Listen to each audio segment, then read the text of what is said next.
Good morning, dear participants. Welcome to today's webinar session. We are having today with us Dr. P.E. Thomas. He is the professor and head communication studies, Bardiyar University. He would be taking the first session that is on what is the effect in the social media if you don't use it properly. So he would be talking on that subject. And the second subject will be taken by, second session will be taken by Mr. Franklin John. He will be talking on the subject, find your ikigai for happy living. I don't think that you all require a introduction of Dr. Thomas, sir. He is one of the senior most professors of Bardiyar University. He is presently the syndicate member also of the Bardiyar University and director in charge of School of Distance Education Center.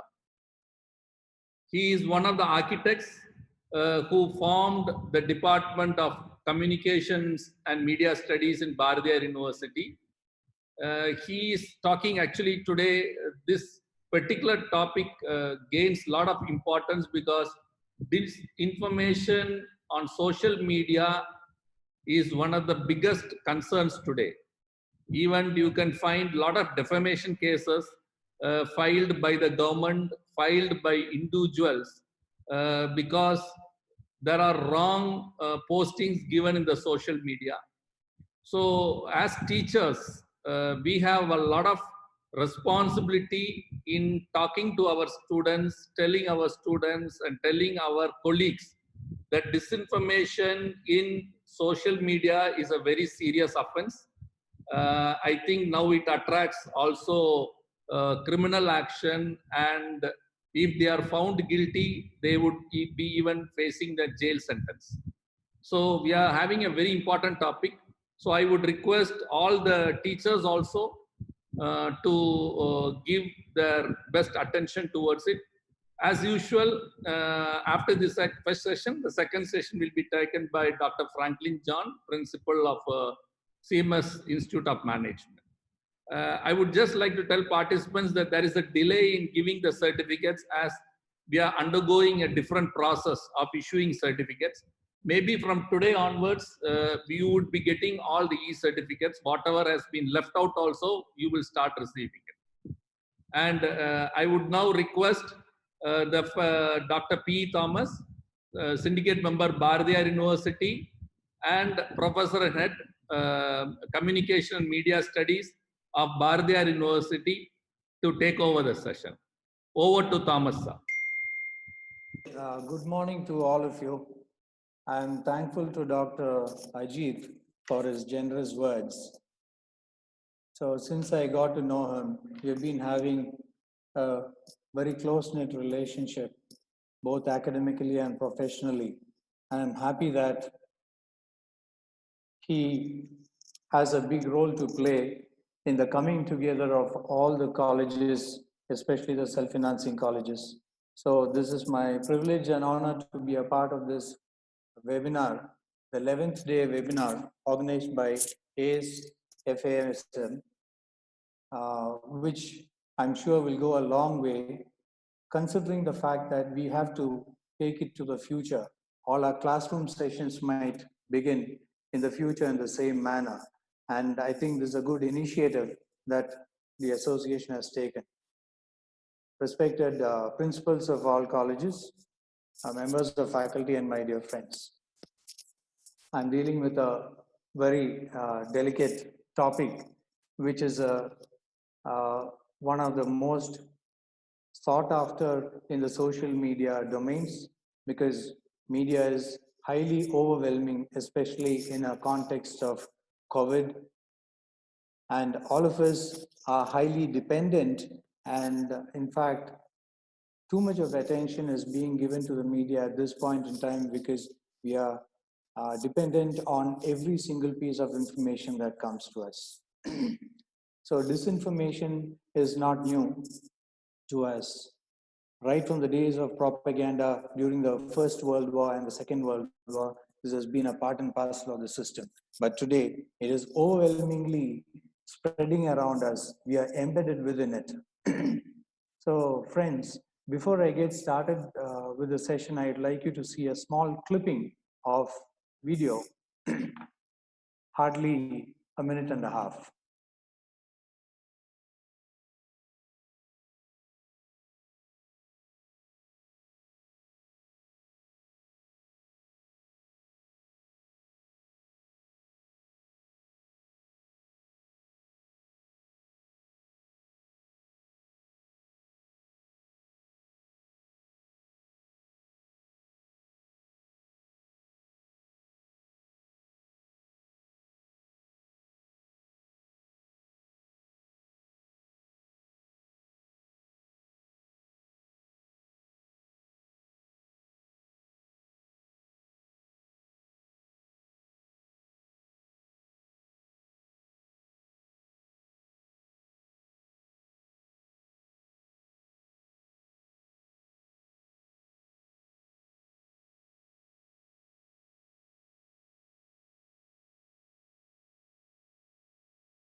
There are two clippings where a street play was converted into a crime against women, and Pakistani supporters, when they became very hilarious, they became very joyful when Pakistan won a match against India, but then it was treated as Indian Muslims supporting Pakistan. So you can understand what would be the repercussions of such disinformation, which is being done perennially. And today, after the lockdown has begun, we would have experienced quite a lot on all our social media platforms, which is a very intriguing matter, which is very disturbing, and it is required of every individual to become socially responsible in this context. You see, the social media, basically it's an opium of the masses. It is intoxicating. It intoxicates 1 out of every 3 individuals. This is the kind of impact this media can have. Be it rich or poor, it doesn't matter. It runs right across the globe. And we ought to understand that we are living in a postmodern world, and that too in an extreme end of postmodern world. When I say postmodern world, this phenomenon has begun sometime in 1985 to 90 itself. But then there is an extremity in this. We are talking about living in a virtual world, but from the real world, we have transcended to the virtual world. And from the virtual world, we have come to the actual world. Now, you might ask me, what is this actual world? The actual world is a market-driven economy, a capitalistic market-driven economy. So there is a theory called media spectacle theory, a very interesting theory. But this was propagated in 1967 itself by uh, Debord, Guy Debord. The theory talks about extravaganza, lavishness, consumerism, film, advertising. You know, this is the kind of life that we talk about is entertainment.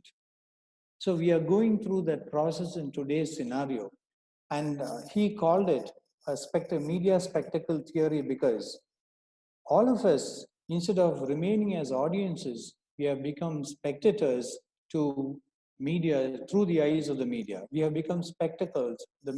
We see the world as a spectacle through the eyes of the media. This is where media plays a very delicate role, and it should be done very seriously and in a responsible manner. So you find that most social media or all of the social media, at least on some count, they have spurious materials or disinformation being charted out, which is not rampantly seen in the mainstream media.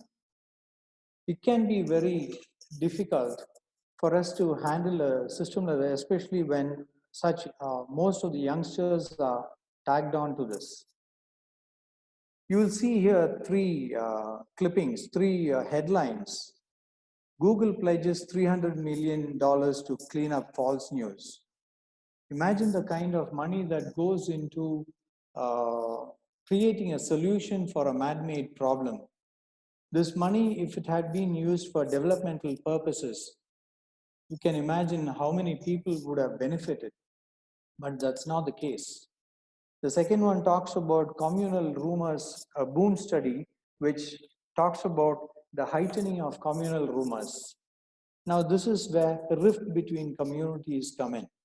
And this COVID period has done a lot of damage in that regard. We are yet to see the effects of it. Maybe in the next 6 months to 1 year, you can see the effects. And this is a period where one of the largest number of, what can I say, fake news stories are coming out. That is the pandemic period. And all of us are surely experiencing it on a day-to-day basis. So what is this concept of disinformation? We have moved into an information disorder. We talk about abundance of information, overload of information. Which is the one that we ought to select? Which is the one we ought not to select? Is a discretion on the part of every individual. So we cannot be emotionally charged when we seek information. That is very vital here. Critical thinking or analytical thinking is most essential on the part of us. So there is something called media literacy, which we have to follow. I'll tell you about that later. What you see here is three forms of information disorder: misinformation, disinformation, and malinformation. Misinformation is one of the most harmless ones. It is done unintendedly without the intention of harming someone. So it may be jokes. As you say, you have urban legends, urban stories. People spin stories around events, create fictions around events that happen in a society. On the other hand, disinformation is one of the most dangerous, where the intention is to commit a harm on another individual, maybe defame him, maybe bring down his reputation on the professional level. So this could happen to an organization, an institution. It may be a religious institution, it may be an education institution like that of ours. It could be an individual. So when the intention is malice, we understand that this can cause a lot of damage to the image around us. I'd like to recall a 1970 episode where one of the biggest America's consumer FMCG company, the P&G, Procter and Gamble, they were doing extremely well in America in the 1970s. there was a campaign against PNG, pointing out to a small logo, a monogram, a person having a beard. The monogram had a person having a beard. So there was a very propagandist campaign against that logo, saying that the beard was hiding something like the Antichrist, the devil. So this became a hotbed of debate in America, and more than 50 to 60% of sales of PNG nosedived in America. And they had to do a crisis management to come back to their old self. So you can understand how small things, if triggered, can cause a lot of harm, particularly when they are flowing all over the media. On the other hand, the third one, malinformation, relates with personal attack or private attack on an individual, giving attention to the individual's private life. That can be most damaging to an individual, where people do not distinguish the difference between relating with others in society when they use these systems, when they use these modes of attacking others. So by and large, you find there is a private goal in the mind of every individual who is involved in disinformation. And I am just giving you just three of them, because there are plenty. Three, I won't say they are primary, but then they are important. To gain some political influence is one of the aspects that you will find in all democratic countries, where there is a fight of tooth and nail fight between the governing and the opposition parties. Of course, making money is a part and parcel of every disinformation system. Now, this can be a blackmailing system, going through a defamation. Now, we see lots of people who have become victims to this and creating trouble for the sake of it, deliberately generate trouble within a system, create a conflict in society so that it will benefit the individual who is taking to disinformation practices. How is this mechanism followed? You'll find that repeatedly we keep seeing on our WhatsApp platforms or YouTube platforms or even Instagrams and Hello Tunes and TikTok and such things. An information which has already been given and flowed out, it is kept shared continuously by people very repetitively. So like it is a human tendency that when lies are repeatedly said, it becomes a truth.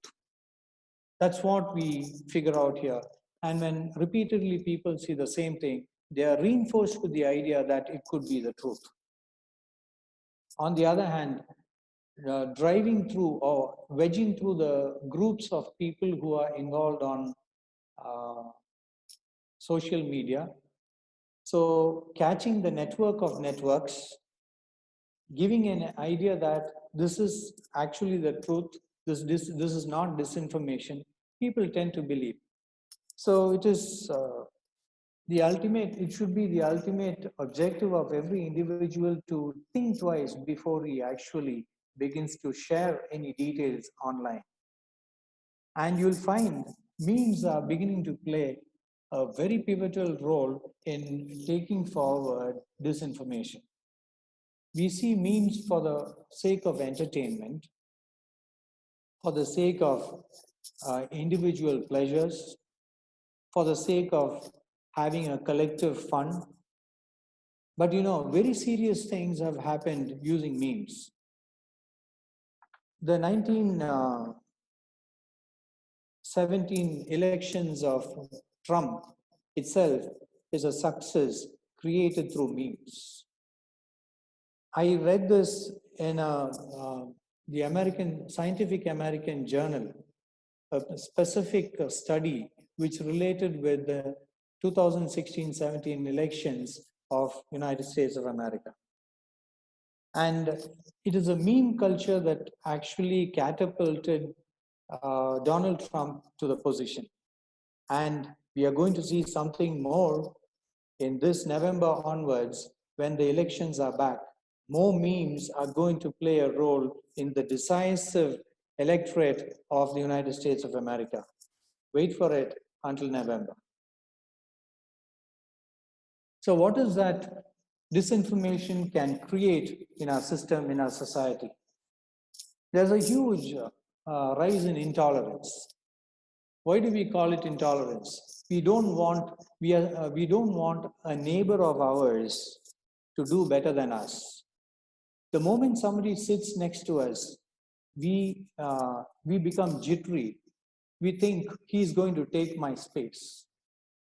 So there's a growing intolerance. This is one of the creations or resultants of disinformation pattern that is happening on online media, on the social media.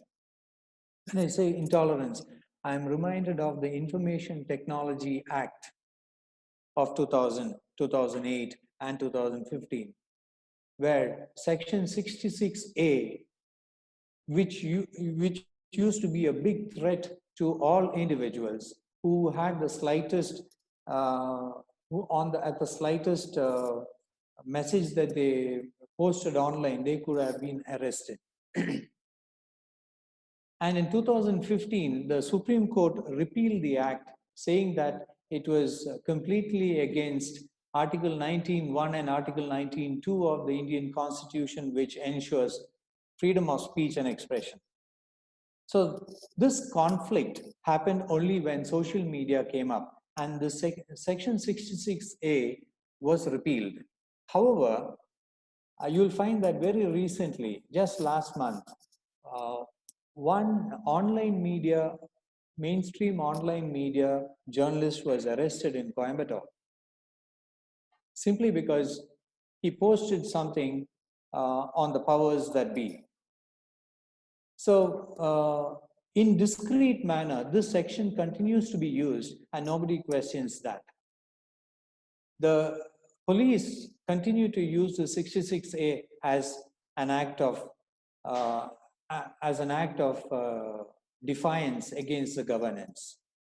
So this intolerance, where did it come into being? Because the overuse of media by individuals. We should understand one thing.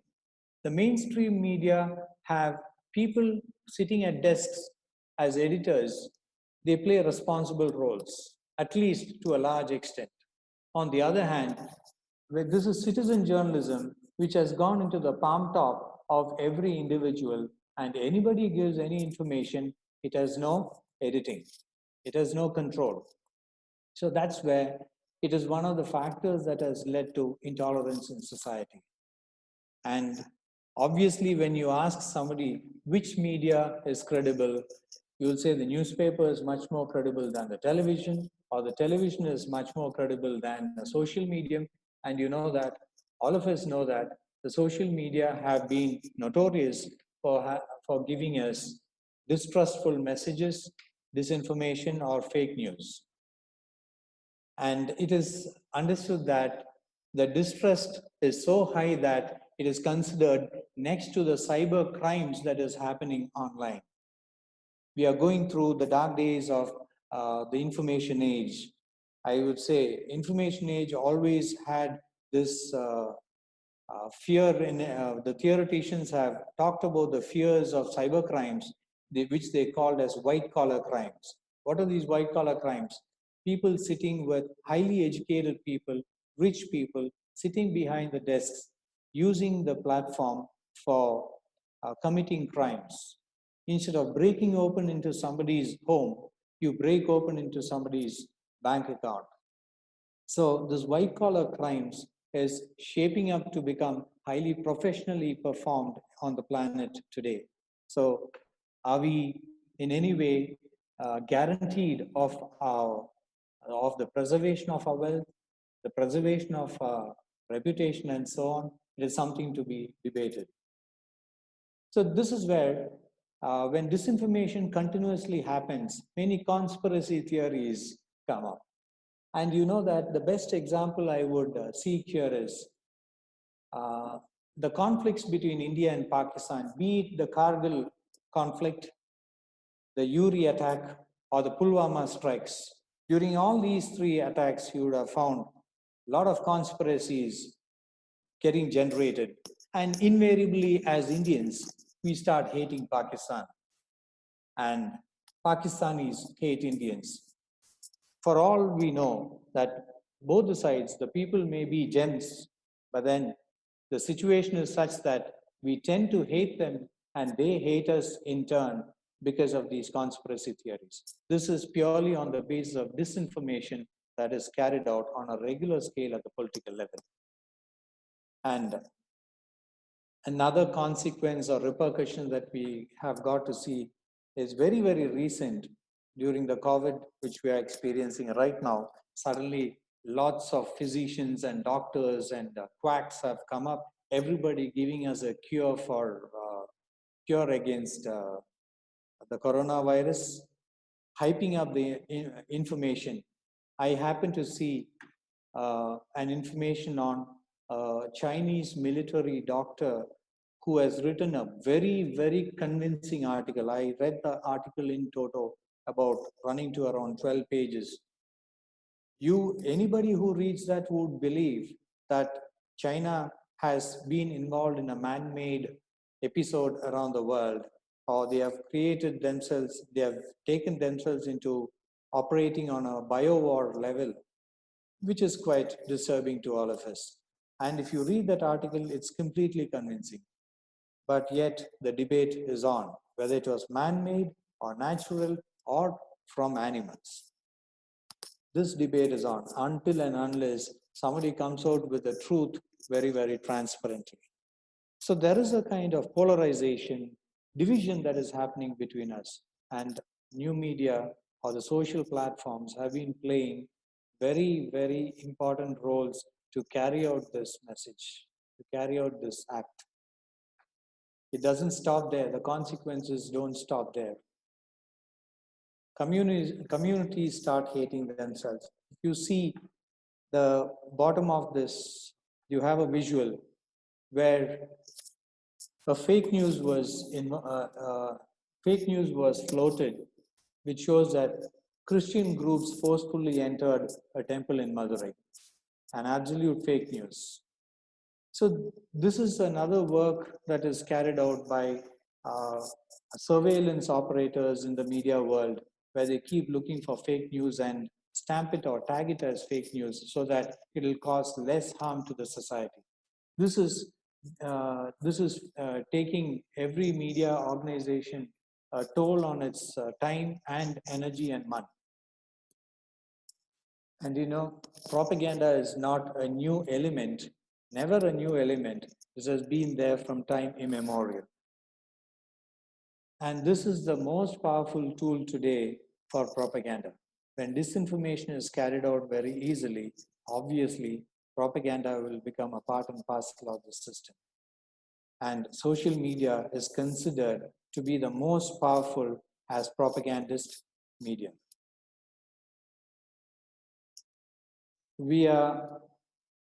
The visual here is a symbolic representation of the disorder that we are having in our society. A highly polluted, disorderly ecosystem, information ecosystem that we are having. So as educated people, how much of discretion do we use to select the right kind of information and negate the ones which are incorrect, improper, and so on? We have a huge role to play. We need to tell our students how to adjust our behavior according to the media, according to the media's output. So behavior on the media platform is changing day by day, and which can influence us to a large extent. That can be a dangerous future that we are in store for.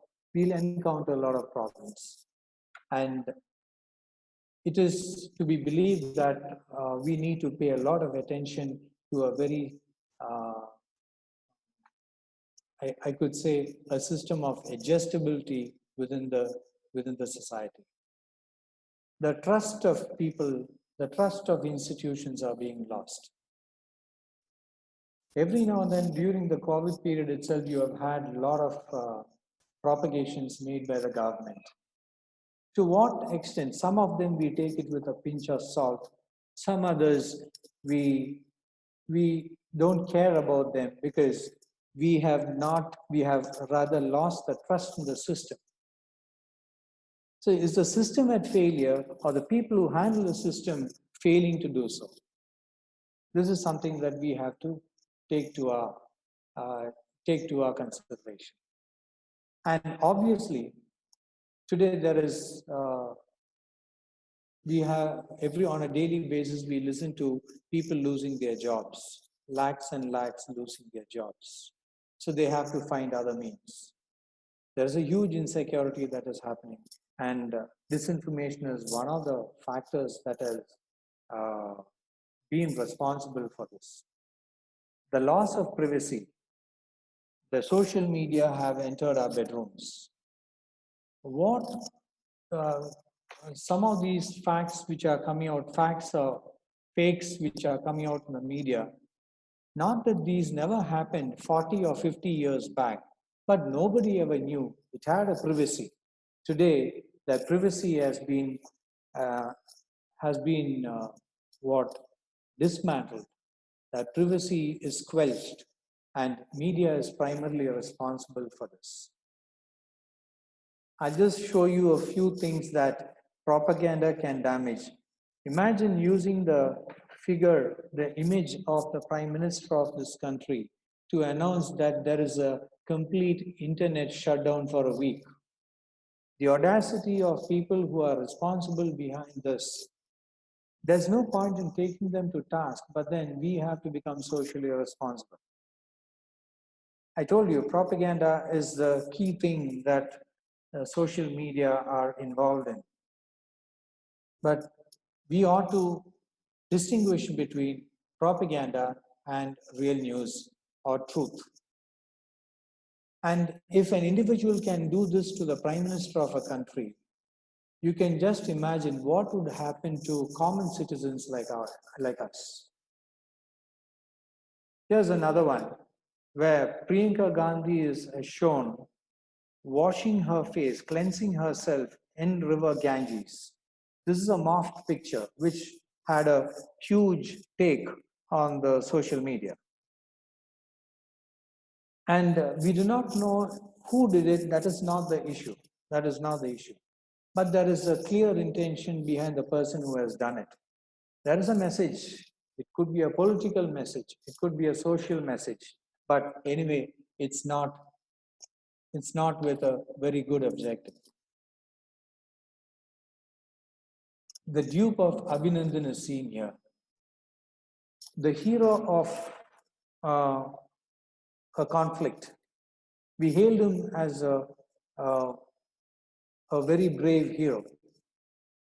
And today, he comes out in the streets as a lesser mortal. I don't think we need to believe this. A clear understanding. If you just analyze the picture, you know that it is not Abhinandan. This is another very basic instinct of, very instinctively done by the hunters, I would say, the predators on social media, where Sundar Pichai is shown to have come all the way from America to cast his vote, which is absolute falsified message. What is the basis behind which such things are being carried out by people? Professor, now here, where I talked about the differences between mainstream media and social media, where the credibility of social media is down very low in comparison with mainstream media, and where I said the kind of money and energy that goes into creating solutions for the problems that we are facing through social media. The three kinds of information disorder that we are going through: misinformation, disinformation, and malinformation. I hope it will be okay. Dr. Ajit? where we see the goals of disinformation. People either look for making money or engage themselves for political influence or cause trouble between systems and societies. And what is the approach that they use? The mechanism is a highly repetitive approach, or wedge, create a wedge in the network of networks, invade all the groups that are available on the social platforms. And use of memes is becoming very, very popular, where Donald Trump was a recipient of the same. And I told you about the level of consequences that we are having. One is intolerance, which is an outcome of fake information or disinformation. Online behavior, there's a huge change where we begin to distrust social media because it is in the hands of every individual who has a palm top. Cybercrime is taking over, and disinformation is so notorious that it stands next to cyber crimes. The emergence of conspiracy theories is a very disturbing factor between nations, between organizations. And invariably, faked cures or quacks are coming up in the period of COVID, which is a kind of polarization that happens in our system of society. Here, the consequences do not stop. Spreading hate among communities, you'll see a visual here where Christians are supposed to have invaded a temple, which was a fake news. This is a deliberate attempt on the part of the predators to malign another group. And propaganda becomes an old passe, or it is not new to social media, because social media revels in propaganda. So this puts our freedom or democratic system itself at risk. The trust in our institutions are being lost. Individually, there's a loss of privacy. The social media enters our homes. The private lives of people are out in the public, which was not so 30, 40 years back. Highly insecure living. This is where we start seeing our neighbor as our enemy, which can have far-reaching consequences on the system of society. And propaganda, this is an image of a social media output where even the Prime Minister was not spared, showing that he had made an announcement of shutting down the internet for a week, which is an absolute fake news. Where another visual where Priyanka Gandhi is shown to have cleansed herself in the river Ganges, a morphed image. Obviously, the intention of the people, it could be political or social, and this again damages one and helps someone else gain in a very malicious manner. Abhinandan, the dupe of Abhinandan, is shown on the streets, particularly on the streets of Tamil Nadu, which never happened. A hero brought down to a lower level. This can be damaging to the reputation of an individual or the system in which he prevails. Imagine Sundar Pichai coming all the way from United States of America to cast his vote, which never happened. So a photograph which was taken on his arrival here was used for a propaganda saying that he came to cast his vote. So there is a catch here, who he would have voted for. So it could go in favor of one and against another party. And this can be very damaging to the entire system, because anybody who sees a photograph of this nature, it creates credibility. So all of us, having known that today's technology is so powerful that anything and everything can be made incredible or incredulous, is something that we need to understand and keep in our mind all the time. So what is that we can do to mitigate this, to create a solution for this. It is purely an individual's responsibility. Maybe the government will come out with any kind of solutions to ban platforms, but that is not the way out.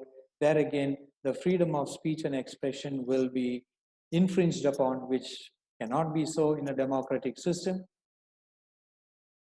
So everybody who comes across messages, online media, before they ever think of sharing or giving a like to it, please, all of us have to analyze whether it has any veracity in it.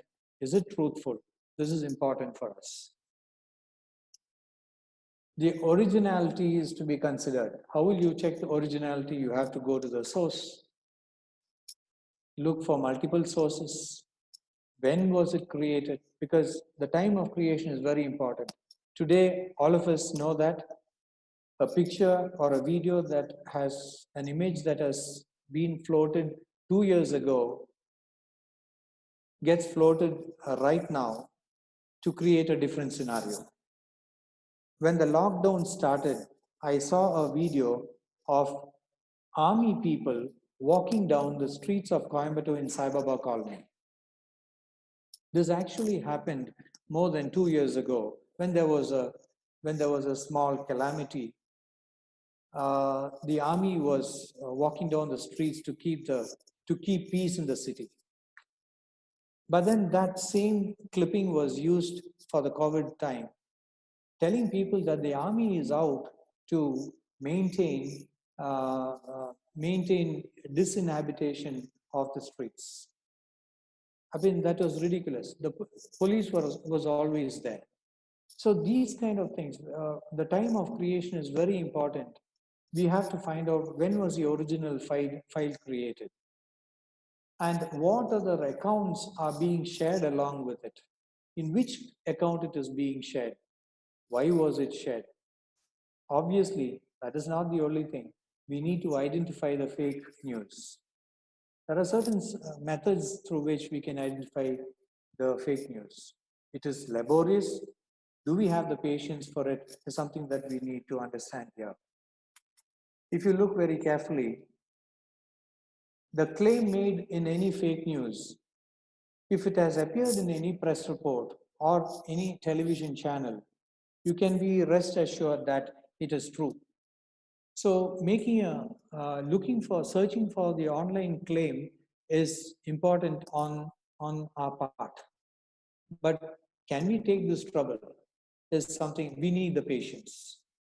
And the profile of the person who's posting it, sometimes he'll put any person who's putting a celebrity's photo, just consider him anonymous. He does not want to be seen, period. And today you have a system where machine can activate any kind of information, machine activated information. If you see, it has been activated from many parts of the world within short durations or within few hours. It means it is machine activated and you needn't give the slightest importance to such information. This is happening today. All over the world, this information is being automatically activated by machines. So robotic methods are also followed in creating disinformation in the society. So when you check profile pictures of the person who's posting an image or a text, especially when it's fake, check for that person's profile in other sources, other platforms. And the intention will be made quite clear when we understand what kind of messages he has been sending. So you need to also understand his background, his religious or political or social affiliations, which will help us a lot. And go through the text messages or the images that a person posts. Find out if that posting has been done in any other account. And you'll find if it's a morphed image, you'll find parts of that image in other sources. This is one of the ways. So you call that reverse image search. There is a tool called Revi tool. It actually helps. We cannot teach every citizen to use this reverse image search, which is a difficult task. But definitely the educated people accessing technology on a day-to-day basis can use it. But let me tell you, one message, if you spend so much of time to keep analyzing, we might as well do a research and submit a paper rather than sitting and seeing platform, surface level messages that appear on social media. And with Google Street View mapping, you can spot the location of the source from which that person is operating. This is also possible. Checking facts. Bellingcat is one source which will help us check facts on social media. If we are able to do that, I'm sure we can define whether a particular message is truly fake or the truth. But do we have this patience? Do we have the time? Is something that we need to understand here. I have one suggestion. Ask one question to all ourselves. Let's ask ourselves, when we see a message, is it credible? I think being educated, we can understand whether a message is truly credible or not, how genuine it is or not. I'm sure that these mitigating efforts on the part of an individual is important for us to put to shame those predators who are on the social media trying to mislead us. Thank you all. Hari? Thank you very much, Dr. Thomas, sir. My video. We will just go to, there are some, I think one or two few questions people have asked. Okay. So can I just ask those questions, sir? Sure. I would request the participants to put their questions in the question answer chat box. The first question is, Professor, how to check the source of all these fake news? That is what I just gave.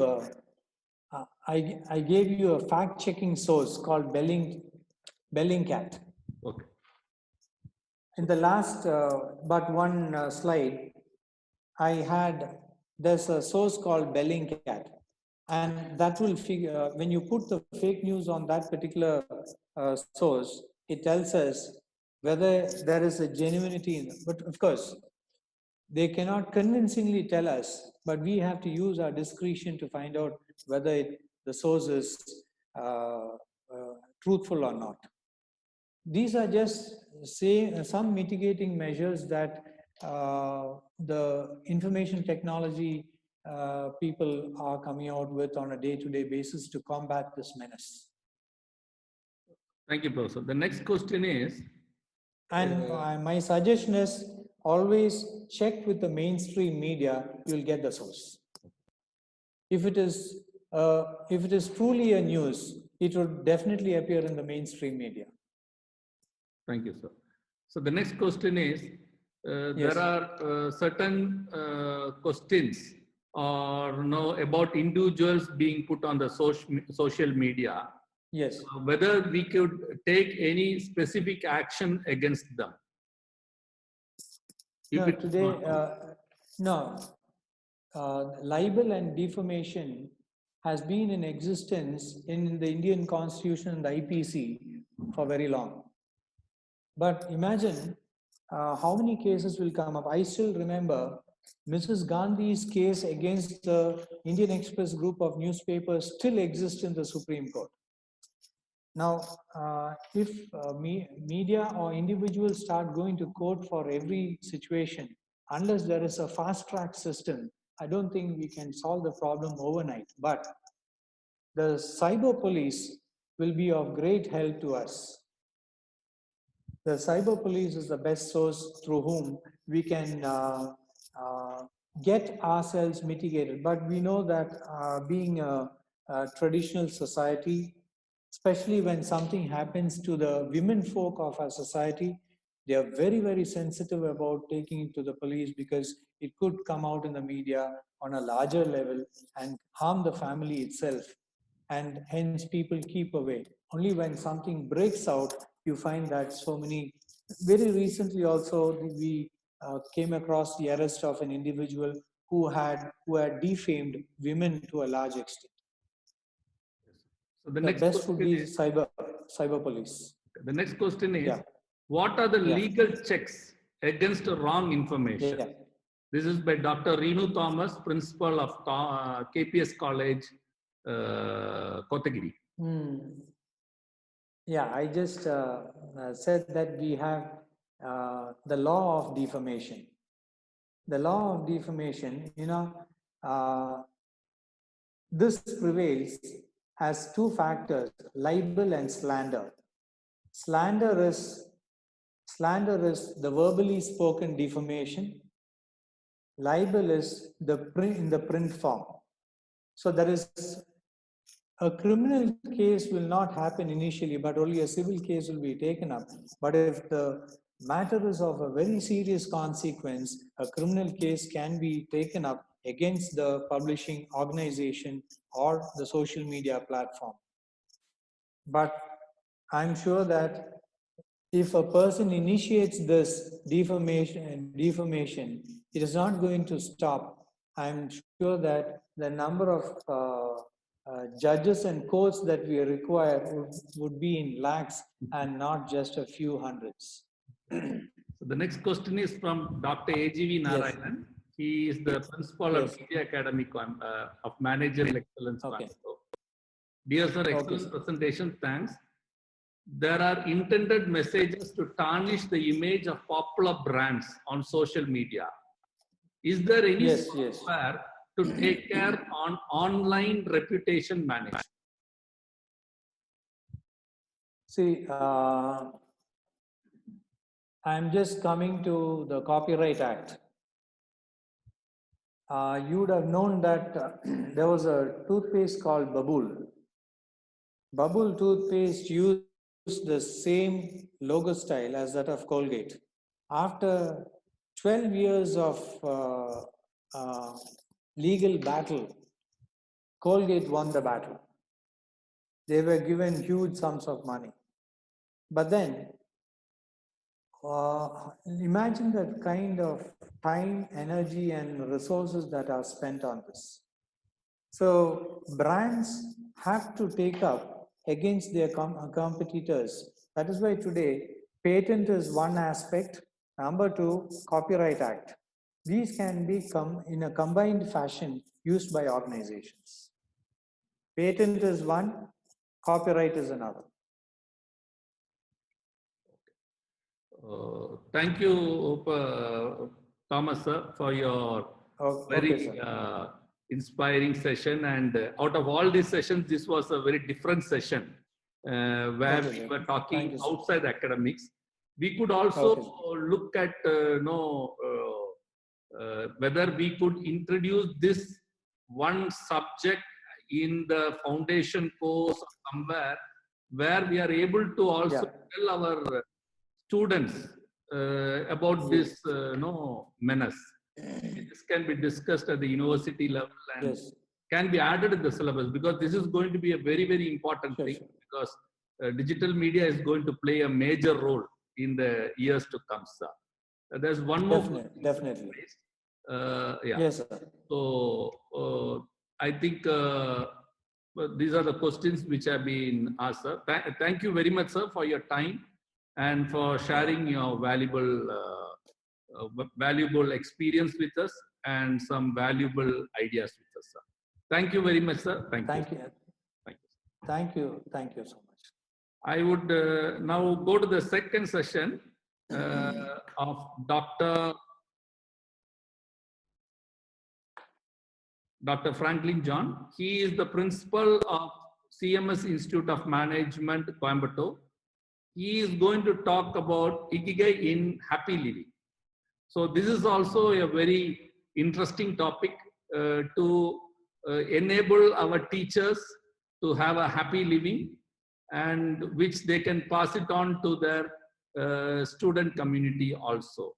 I would now welcome Professor Franklin John to join the session.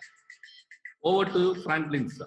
Good morning to all. I am thanking Ajit sir for giving me this opportunity, and all the office bearers and secretary and patrons of this association for giving me this wonderful opportunity. I thank all these association members who have successfully taken it for 11 days. Okay. Why I chosen this topic? So past 10 days or so that we are listening to a lot of speakers who are talking about academics. Academics will be strong if the faculty members are strong. This pandemic of COVID-19 and lockdown has made most of us to think what will be my future, what is going to happen in the future. If that question comes to our mind, whether knowingly or unknowingly, our morals will go down. Your stress will increase, anxiety will increase. When the stress and anxiety increases, obviously we will be not going to lead a happy life. While I was coming across this kind of video lectures and so many programs were happening, I started attending programs, and slowly I was not able to achieve it. I was dropping down out of programs and missing a lot of courses which I paid also. Then I was asking the question to myself, why I am not able to complete these programs. That is a time, by accidentally, I came across this concept called Ikigai. Ikigai was very useful. The day I came across this concept, I started to change the way I think, the way I was living, way I was doing my things. Ikigai is a very beautiful concept which can enlighten people to a greater extent. Why this is needed for faculty members? When a faculty is enlightened, it is not going to be with the faculty, it is going to enlighten all the students who the faculty is going to come across. Yes, most of you think Ikigai is a concept of Japanese. While I was attending this program, then reading a lot of literatures on this program, I thought that Ikigai is a concept of Japanese, but it is not 100% Japanese concept. This is the concept where told in our old literatures. If you take the Indian literatures, right from Ramayana, Mahabharata, and all the literatures which you come across in the school ages, all these literatures were talking about Ikigai only. But unfortunately, we have not understood the concept very clearly until the people of Okinawa have lived this concept. Again, if you want to know about people of Okinawa, you just go and see the history, how these people are living a very happy life, though they are living in a very small community and they are not given most of the things whether the mainland people were having. But still, the survey proved that the people who live in Okinawa live more than 100 years and they live very happily. You know one thing, that it is not some people live 100 years, that's most of the people live more than 81 years. That is the success of this Okinawa people. And the Okinawa people is the people who gave the concept called karate. So we know that how karate is powerful now. Same way this Ikigai is also a powerful concept. When you pronounce Ikigai, when you pronounce, you should have a smile on your face. Ikigai. So because Ikigai is for a happy living. What is Ikigai? Ikigai says that purpose of being. Purpose of being. That is the meaning of Ikigai. Iki means purpose, Gai means being. There is two concepts, we call them living and being. Yes, all of us are living because breath is there. We are eating, we are seeing, we are hearing, we are walking, so that we can say that we are all living. But I'll ask a question, are we being? There are two different things. They have small difference between living and being. Living means it happens, or somebody forces to live, or it is an accident, or it is some external matter happens. But being is living with whole of your mind, thought, and soul. So next 40 minutes or so, I'm going to talk to your subconscious mind. Make your body, mind, and soul relaxed and relaxed and relaxed. Allow your subconscious to listen to the words so that after the session, you can start practicing Ikigai into your life. That's right. Ikigai is going to be the future of our life. When we find out our Ikigai, it is not that we alone going to be enriched. The whole life of our students and family, it is going to enrich. So about Ikigai, what is all about Ikigai? Ikigai has 4 concepts. Ikigai talks about 4 bisections of Ikigai. The first bisection of Ikigai is do what you love. Today, most of us are doing things for some reason. If we ask a question to ourselves, do I love what I do? Again, the question remains. We have to answer for the question. If the answer is yes, then we are living a happy life. If the answer is no, then we have to identify what I love. What I love may be singing, dancing, painting, carpentry, plumbing, etc., etc., and etc. But what I do, I may be a professor, I may be a architect, I may be a doctor, I may be an engineer. It is not necessary I'm being so, I love it. That is the reason we can see in the world. See, again, this example we can take into our life. We can see doctors become IAS officers, engineers become IAS officers. See, though they become a professional officers, they are not staying in the profession. They go to IAS, IPS, IRS. What it is there, their IPS, IAS, and IRS were their Ikigai. MPBS was not their Ikigai, and engineering was not their Ikigai. So that is the difference between what I love and what I am doing. That is a small difference. Again, I'll elaborate a little bit more. You would all know about Ramayana. There are 2 important characters in Ramayana. It is Rama and Ravana. Ravana captures Sita and he keeps Sita into his custody, but he never touches Sita because Ravana's Ikigai is not womanizer. He is not to womanize, or he wants to not show the dominance over Sita. He wants to show the dominance over the world. He wants to prove the world, I am the mightiest person, I am the mightiest warrior in the world. His Ikigai is to prove his talents. His Ikigai is to prove his might on warfield. It is not that he is womanizer. If you read Ramayana again and again and again, you understand he is the very good spiritual person who worships God very diligently and truthfully every day. So that is makes Ikigai into a person's life. Again, I take example from Mahabharata. Why Duryodhana lose the battle of Mahabharata? Ikigai of Sakuni is to win over Pandavas. It is not that Ikigai of Duryodhana to win over Pandavas. If you read Mahabharata carefully, you will understand. Duryodhana was a very good person. He knows what is right and what is wrong. But Sakuni never allows Duryodhana to understand what Duryodhana is doing is wrong or right. So that is where people fail. When you do things which you are not loving, you will fail in your life. Please take a call and take a break and ask the question, is I am doing what I am loving? Very important question in our life. You may be at any age. Maybe you may be age of 30, age of 35, age of 40, age of 50, age of 60. Still, if you're not able to answer this question, is I'm doing what I love, then we have to find out what I love. That is, a great transformation is going to happen in your life. This question is going to give you the answer. Again, I cannot help you to find your Ikigai. You have to travel internally, ask this question, what is my Ikigai, and find it out.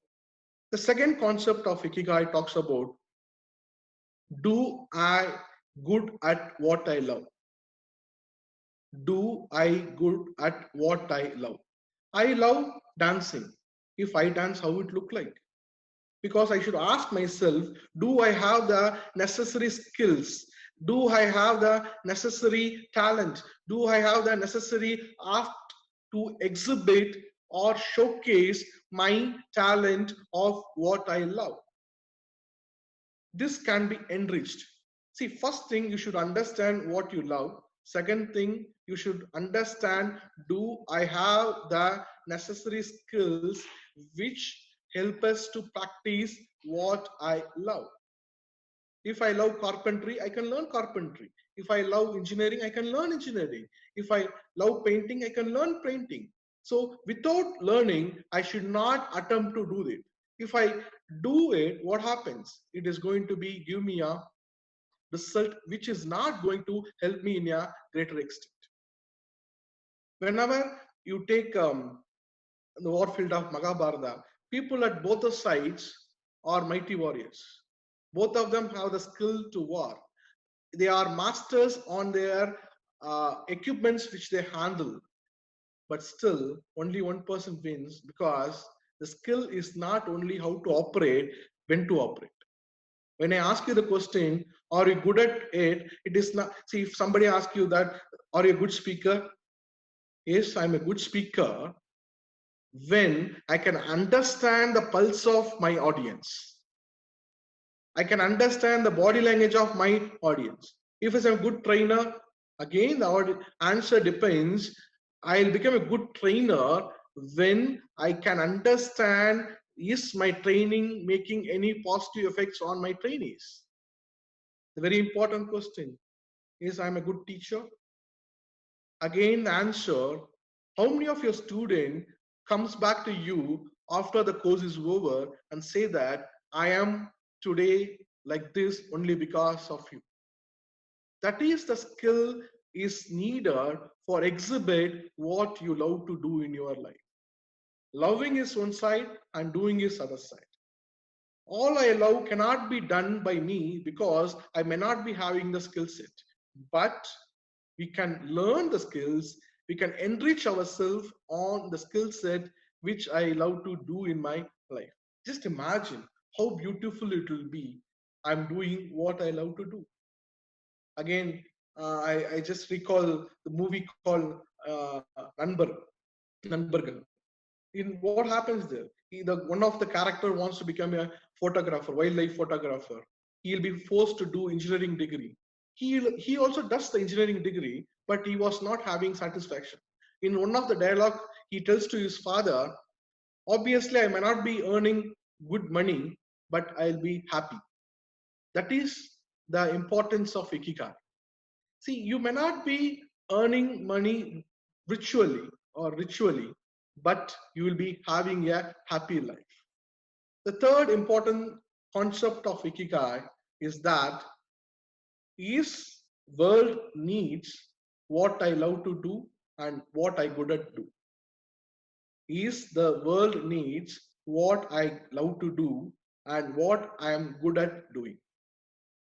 Again, if I'm a carpenter, answer is yes, world needs carpentry. If I'm a painter, yes, world needs painters. If I'm a teacher, very important, world needs teachers. I do remember that when I was doing my 6th standard, my English lesson, second English lesson was that teacherless classes. When I was doing my 6th standard, there was a lesson in my English book. The second lesson of my English book was the teacherless class. But still, in 2020, in this pandemic situation, we are talking about virtual learning. But still, I strongly believe nobody can replace a classroom. Nobody can replace a teacher. Nobody can replace a mentor in our lives. Because the world needs mentors, teachers, and classrooms. Only thing is going to change the way of communication, the method of communication. So don't worry or don't get panic saying that, yo, tomorrow I may not be having a job. Don't worry, all of us will have the job. Because teaching is not only content delivery, teaching is something beyond content delivery and character delivery and character building. That will happen only through face-to-face learning, and the world is very much need of this face-to-face learning. So you ask the question, is the world need of my presence of doing what I love in doing it, what I'm good at doing it? That is very, very important. See, suppose I'm good at singing. If I start singing, what happens? Again, I should ask a question, is the world needs Franklin to sing? If the question is, answer is yes, let me continue singing. The answer is no, let him not sing. Is a Franklin, if there's a need of a training, his answer is yes, start training. If answer is no, don't do that. So that is very important. I should not, see, again, mother prepares food. Mother is good at preparing food. Mother loves to prepare food. But unfortunately, the family members are not ready to accept the food. What is the use of cooking the food? I may be a good teacher. If the student accepts only, I become a good teacher. The student should feel that I need this teacher's class. So this, just ask this question. It may sound a little bit odd, but this is a very important question we should ask. My father was a government college teacher, and I happen to live among students right from my young days. I heard most of my father's student used to tell me that unga appa class ku naanga ellarum poiruvom. We never miss your father's class. So that is where the need of a class comes. You ask this question, is my classroom, people are coming to my class because of I'm good at teaching, I love to teach, and it is necessary for my students to teach this concept. If we can understand this, then life becomes more and peaceful and joyful, and we start living a relaxed life. Relax, relax, and relax. Don't get panic. Life is going to be normal, because I strongly believe a person called Newton, he said that every action has an opposite and equal reactions. Now we are down. Yes, fine. The whole world is down, but don't worry. We will bounce back and we'll claim back what we lost, and all of us are going to live a normal and peaceful and happy life. The last concept of Ikigai talks about whatever you're doing that should give you the maximum payment. Whatever you're doing that should give you the maximum payment.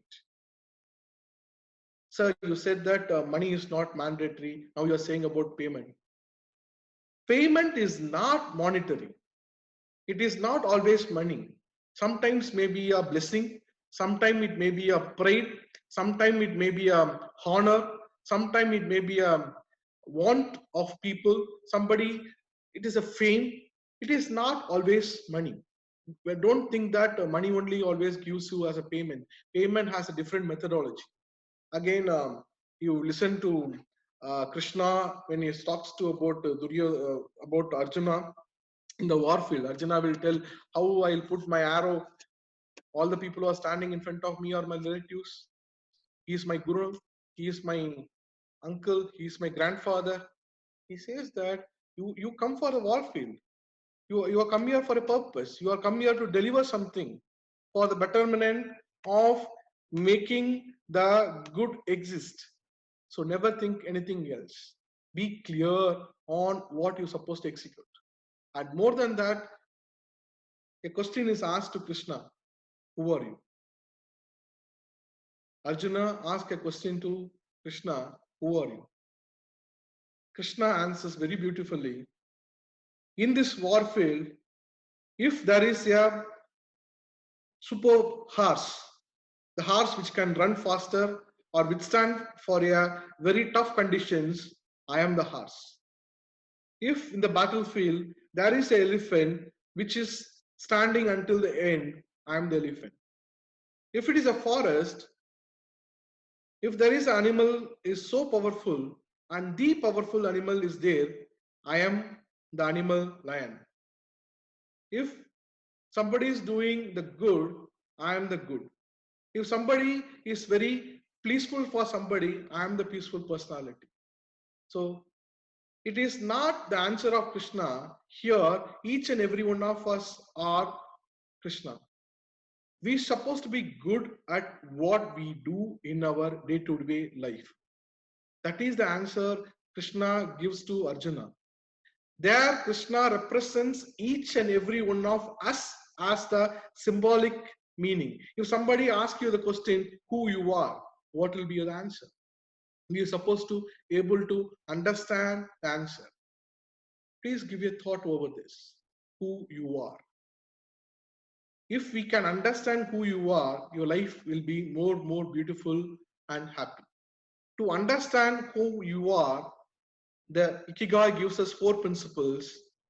Do what you love, do what you're good at, do what this world needs, and do what gives you the maximum return, or which gives you the maximum money, whatever you keep. When we follow these 4 principles, you can understand who you are.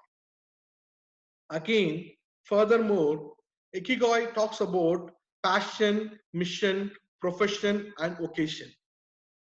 When you divide this passion, when you say that I'm passionate about something, I'm passionate about teaching, I'm passionate about drawing, I'm passionate about training. When you divide passion, passion will have 2 concepts. One is called what I love to do, what I am good at doing. When you say that you are passionate about or towards something, that towards has 2 components. One is what I love to do, and another one is called what I'm good at doing. These 2 things put together gives us the passion. See, when we are passionate about certain things, obviously we'll be having a happy and peaceful and joyful environment to live. Mission.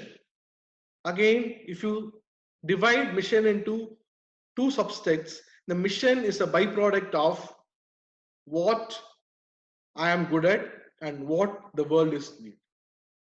Again, charity of mission, so many charities are there because the mission is they are loving to do something and the world is need. They love to do some work and the world is also need of the work. That is the reason mission comes into practice. Then there is a concept called profession. What is a profession? When you divide profession, profession has 2 things. What I am good at doing and which gives me the maximum payment.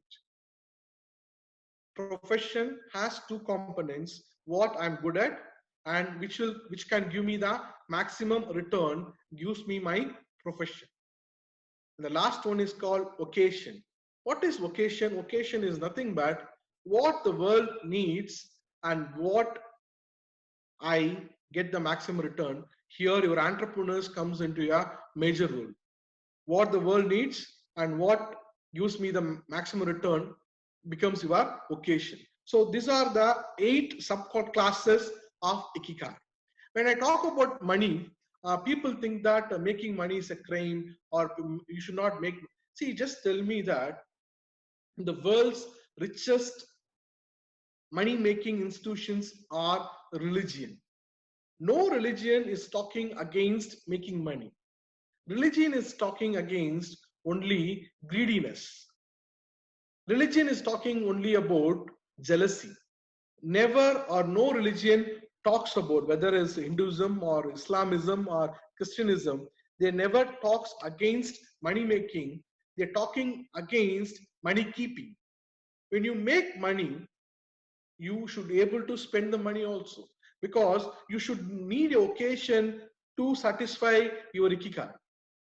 You need a occasion to satisfy your Ikigai. So occasion is a bright product of spending, doing something for the community, doing something for the society, doing something for the development of the environment. So that is where Ikigai works in. When you identify your Ikigai, the whole life becomes very beautiful. The life becomes like a blossom. you will start enjoying what you do in your life. Said so, Ikigai is a constant. When I was reading the literatures, most of the authors or most of the philosophers on Ikigai, they were telling that Ikigai is a constant. But out of my experience of working with this Ikigai for past 3 months or so, I advocate Ikigai is not a constant, Ikigai is a variable. Ikigai keeps changing. When I was a small kid, I'm good at is different, I'm skillful is different, what the world need is different, what gives me revenue back will be different. Just imagine if I was a IT graduate some 40 years back, my revenue is not so. But today the world has changed. See, when I was a teacher is known only by the blackboard and chalk. But today is not the only job of a teacher. See, facilitator's role is changing. Every day, every role is changing. Either when I was a small kid, my father used to tell me that his first salary was 400 rupees, and he'll deposit 200 rupees in his bank account, and he'll bring only 200 rupees to home for expenses. Just can I imagine that life today? Today, how many of us are spending 90% of our earning, and just we are not able to even save 10% of our earning because environmental changing. When the environment is keep changing, there will be a change of our Ikigai also. But one thing cannot change very fast. It is that what I love to do. What I love to do. Because what I love to do is something which comes with you by your genetical proposition and the learnings which you have in your younger days. See, finding this Ikigai is not only the answer. Once I identify the Ikigai, I should be able to convince my subconscious mind, I should put that Ikigai into my mind. Once that Ikigai goes to my subconscious mind, it is very easy for me to attain my Ikigai very peacefully. See, there is no need for you to work hard to attain your Ikigai. Only thing you have to ask your question, what is my Ikigai? As Arjuna asked Krishna, you ask yourself, who are you? If you can understand these things beautifully in your life, then you can understand what is your Ikigai of being, not living. Again, I'm telling, we are all living, but we are not being.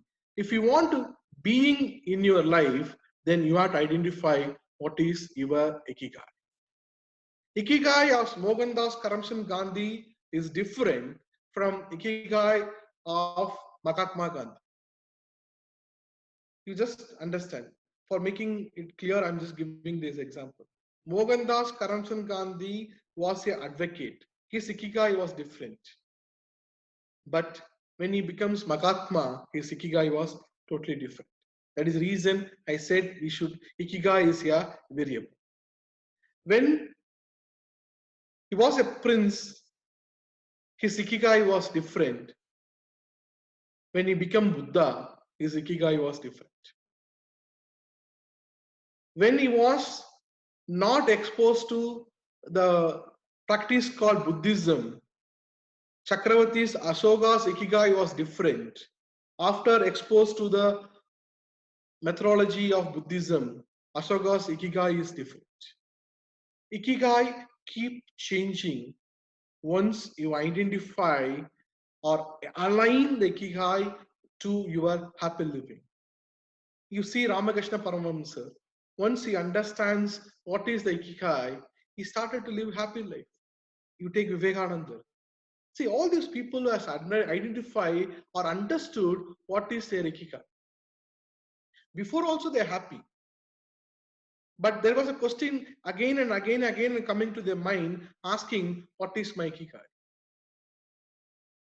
Ikigai of Jesus Christ before baptism was different. After baptism, Ikigai of Jesus Christ is different. See, you have to read. See, again, I tell you a small thing. Reading literature is different from understanding literature. That is what that is the same difference between living and being. You try to start being in your life, life starts magical for you. Life starts telling you the colors of life, the essence of life. Once the faculty is enlightened with Ikigai and he goes to class, then you just imagine how beautifully the classrooms is going to turn into magical entities than your monologue entities. Today we are going to class with your Ikigai. Ask this question. Again, I respect all of you. I'm not condemning any one of you. I just asked this question to myself. Is Franklin goes to class with Ikigai or content? If I go to a class with a content, I am a teacher. If I go to a class with Ikigai, I'm a mentor. Today, the world is looking for mentors, not teachers. See, there are so many systems has changed in our education, but still, few of the teachers are remembered by us. We would have come across so many teachers, so many faculties, but if somebody asks you, can you name your teacher? We name only, or we remember only few of the teachers. Why so? They are not just teachers, they are mentors of our life. How can they become mentors of life? Because those people identified the Ikigai and they are practicing the Ikigai. That is reason they live forever, and that is reason they still linger into our minds and still they motivate us to go for much bigger heights. You understand or try to understand the concept of Ikigai. What I'm doing is I'm doing my passion, is I'm doing my profession, is I'm doing my mission, is I'm doing my vocation. See, we'll do a lot of things. See, when people talk about Ikigai, they talk about very clearly, if you're not able to find your Ikigai, don't get panic. Relax, relax, and relax. As you start searching your Ikigai, Ikigai will come to you. Slowly, the passion will tell you that what you love and what you're good at. Slowly, the mission will tell you that what you love and what the world needs. Slowly, the profession will tell you that what you're good at and what will give you the good money or good returns. Same way that the vocation will tell you that what the world needs with the return of giving us some good stake in the society. If just imagine if you have all these four components with us, these four concept of passion, profession, mission, and vocation, then imagine how beautiful our life will be. Now, all of us are good with our profession, but we may not be good at our passion. If you are good at your passion, we are not good at our mission. If you are good at our mission, we are not good at our vocation. So we should try to combine all those things. Again, you can ask a question, how to combine? So that is where Ikigai comes in. And they have the operational implementation of Ikigai. It says that you have 24 hours. We have 24 hours. You divide 24 hours into time zones. You give time for your passion, give time for your profession, give time for your mission, give time for your vocation. It's beautiful, correct? You just give time for all these four components. Passion, you allot your time. Mission, you allot your time. Vocation, you allot your time. Profession, you allot your time. When you give time for each component, then these four components will give us another four concepts called I'm satisfying what I love to do. I'm satisfying what I'm good at do. I'm satisfying what this world is need. I'm satisfying in what I need in return also. So it is not difficult. The problem with us, we have only one filled all our time zones. See, we talk about profession. We give more time for our profession. We are not balancing. We are not able to balance.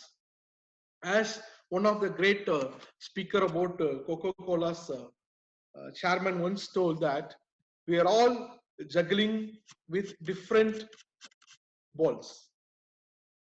You understand the property of each ball, then you know which ball should be given more priority and which ball can be missed and regained, which ball cannot be regained, which ball will broke or which ball will crack. So you same way, I'm just telling that you design or you ask this question in a day, what is the time I'm allocating for profession, passion, mission, and vocation? And ask the question, am I happy? It's like an equation. Passion plus profession plus mission plus vocation gives me happiness. You see what is your score of happiness. Then you start changing the equation.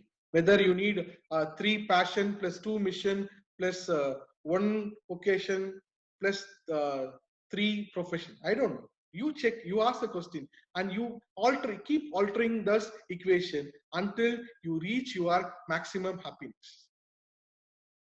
I am talking to your subconscious mind. More than your conscious mind, your subconscious mind is understanding the concepts which I'm talking. Don't worry, today it may not be, seems that you will be understanding all this concept, but I am very sure and confident that your subconscious is registering all these concepts.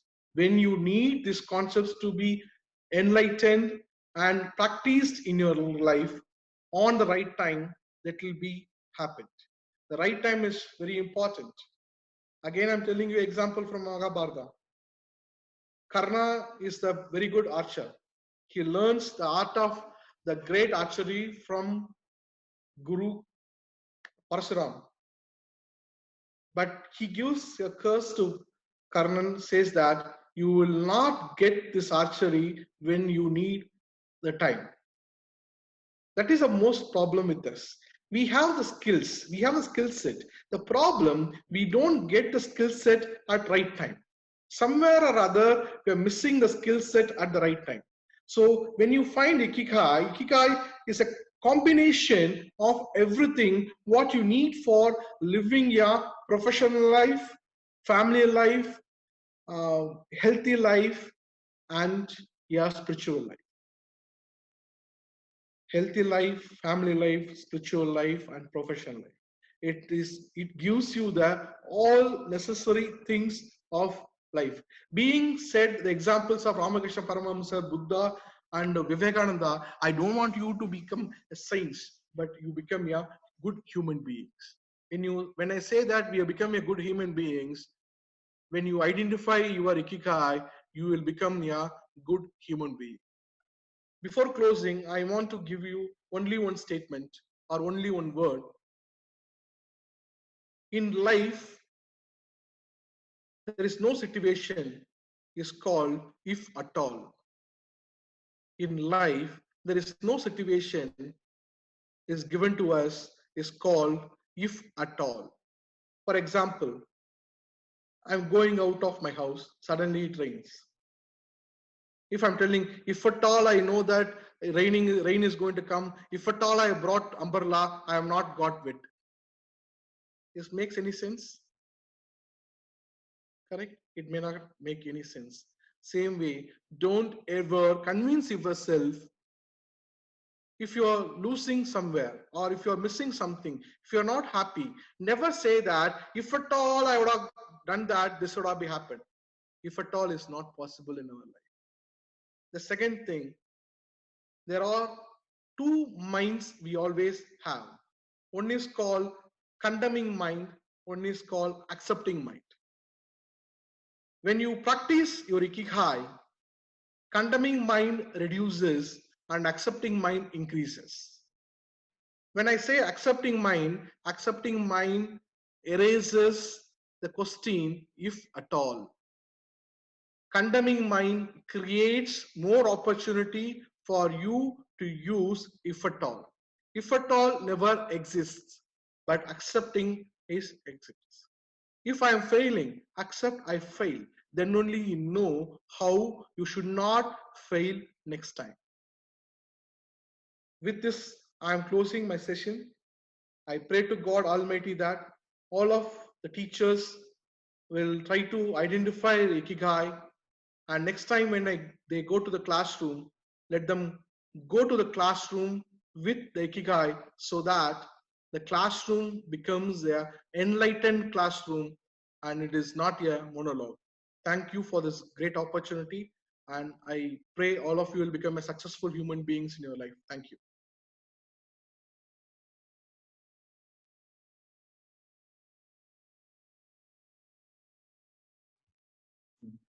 Good afternoon, sir. It was Good afternoon, sir. really a good session, and I think you have got a lot of appreciations from many people. And I would just go to the question and answer session, sir, where few people have asked some questions. Can Yes, I sir. ask the question, sir? Franklin, Yes, sir? sir. Yeah.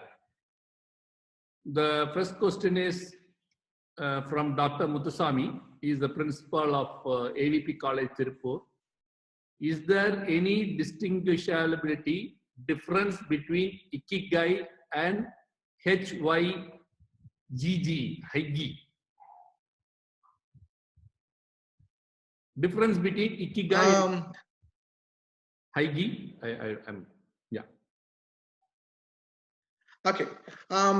See, I am not known about the second thing, but Ikigai, I know that it talks about being.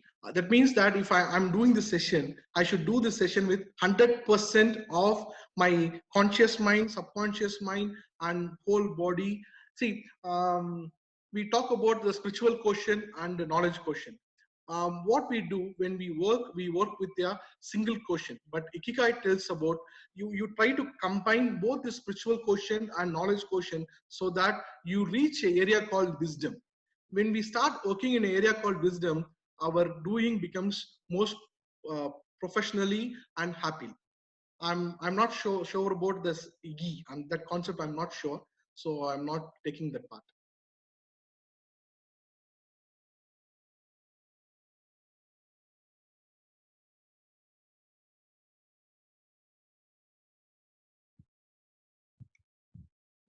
So thank you, sir. One more question is, Yes, sir. 1 minute, sir.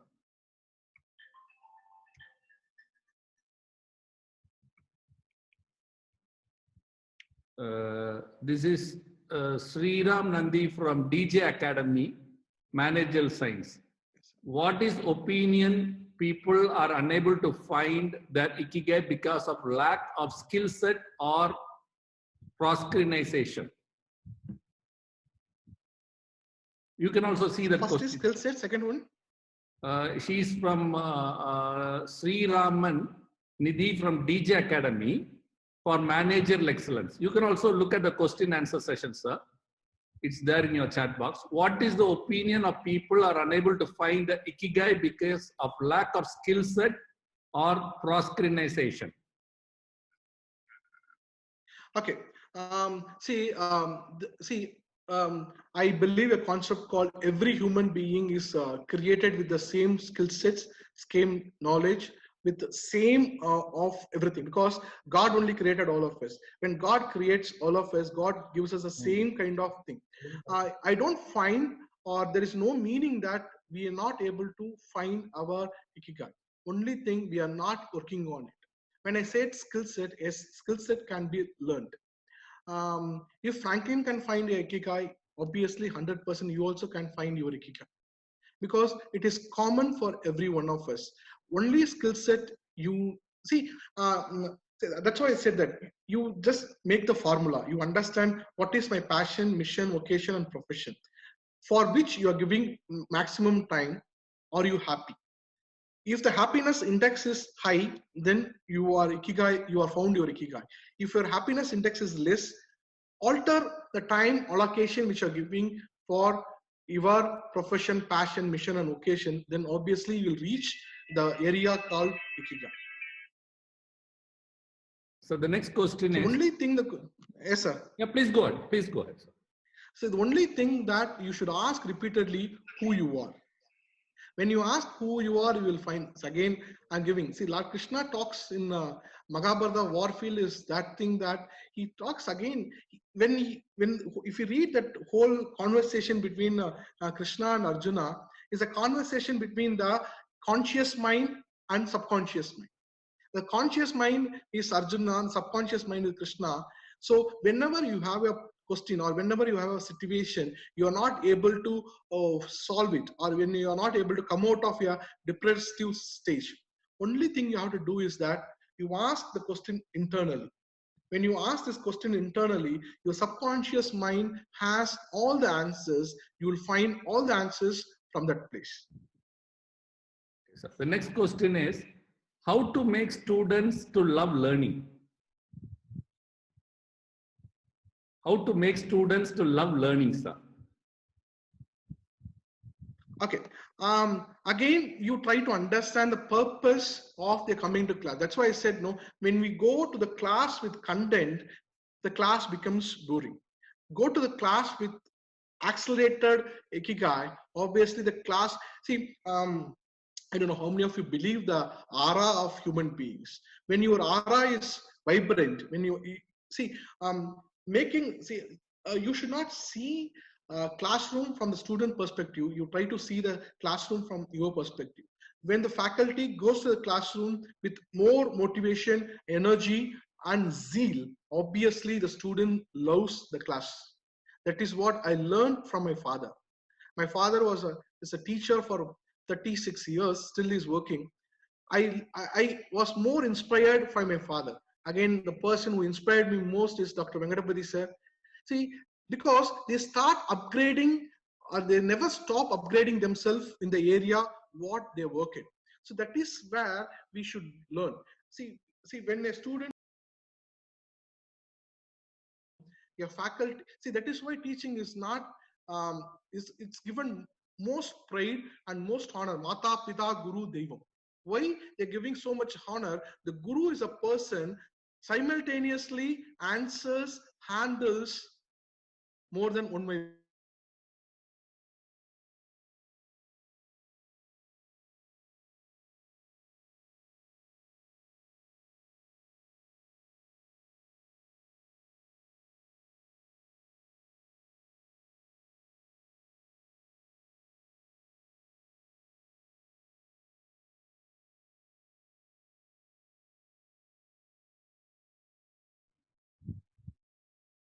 பேசுறது கேட்க மாட்டேங்குது எனக்கு. Happy living. What is the difference between happy living and living is that when you live happily, you enjoy the moment. You give yourself 100% in the particular environment. Again, that is where we have a lot of methods called meditation, yoga. Again, I'm a person who won't recommend for you a meditation of eye closing. I have different meditation method called Sufi meditation method, where you can do the meditation opening your eyes. That is a beautiful method. I found it was more useful than regular meditation. When you ask this question in your meditation, I believe that you can reach. If Franklin can reach to stopping the process. So never ever say that it is not possible. You just give it a try. Then obviously that try will lead you to find your ikigai.